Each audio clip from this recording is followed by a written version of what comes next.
I was in the 7th grade. I read a book called How to Win Friends and Influence People by Dale Carnegie. My father, when each one of his children, I was the middle child, got to the 7th grade, he literally paid us an allowance to read books that he put in our hands because he felt that reading good books could change your life, and that was one of those books. That did change my life. In fact, I read that book every year through high school and took 2 Dale Carnegie relationship classes while I was in high school. What I knew as a very young man that I'm sharing with you now as a very old man is this. The quality of your relationships will determine the quality of your life. I wrote a book called 25 Ways to Win with People, which was really a book that was kind of my Dale Carnegie book, helping people to win with relationships.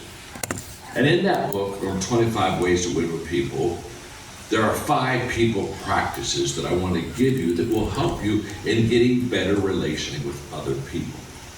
Number 1, practice the 30-second rule. This is a simple thing that you can do, and you can start doing it immediately. The 30-second rule means that within the first 30 seconds that you see somebody or meet them, say something positive about their life. Compliment them. Something that is nice. In the first 30 seconds, be intentional to start your conversation off in a positive way with another person. The second thing that I would encourage you to do, it's a great practice, is to listen with your heart. Now, I know we have ears to listen, but listening with your heart is wanting to listen. It focuses on us really wanting to understand the person that we're hearing from.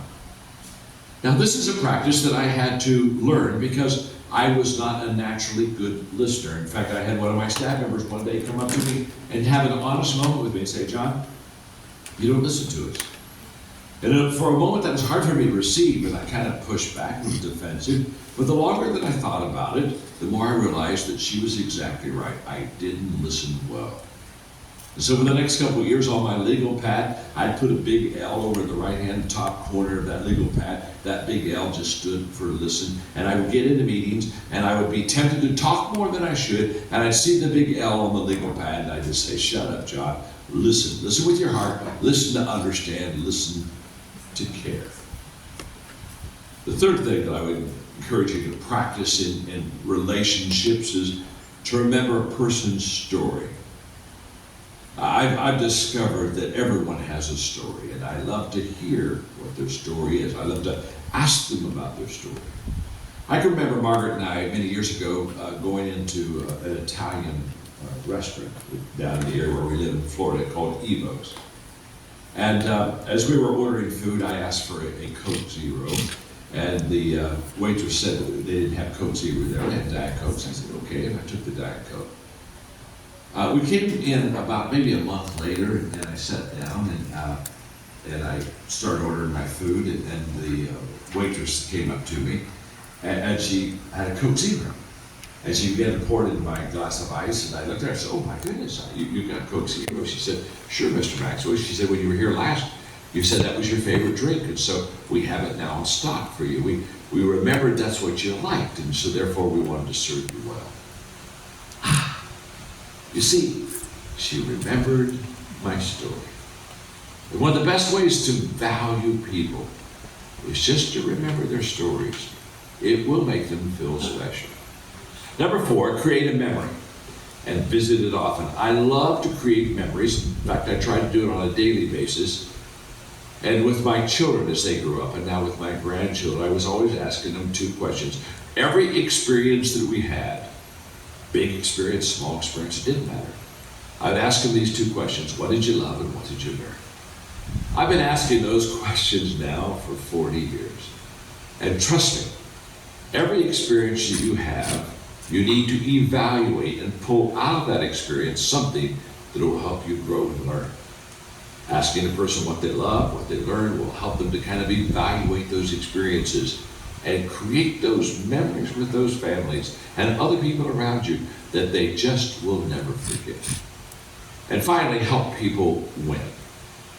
This works with family, this works with friends and business associates. Help people to learn how to win. What I've discovered is that most people go through experiences of life and they don't get a lot of things. And if you have the ability to make things happen for yourself, then help make things happen for others. In fact, one of the great transitions I had in my life relationally was when I quit trying to make things happen always for me, and I began to set things up that would happen for others, so that they could experience the wins, so they could experience the joys. Here's what I know. As you look back on your life, the relationships that you have on your life will give you your greatest memories, and they'll also give you your most difficult, saddest moments. But if you're intentional in building into people's lives and adding value to people on a daily basis, I can promise you, you'll have a lot of good memories with a lot of good people that will give you a foundation of relational success. Because leadership is influence, nothing more, nothing less. Where do you gain influence with people? By connecting with them and relating to them. Remember this, people won't go along with you unless they can get along with you. So be a person that they can get along with. And then you can go together on that journey. Now today's round table is going to be a little different than all the previous ones. You're going to do this regular round table on relationships now.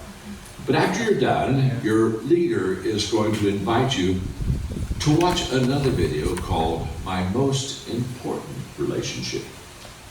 In that lesson, I'm going to talk to you about my faith in God, which is my most important relationship.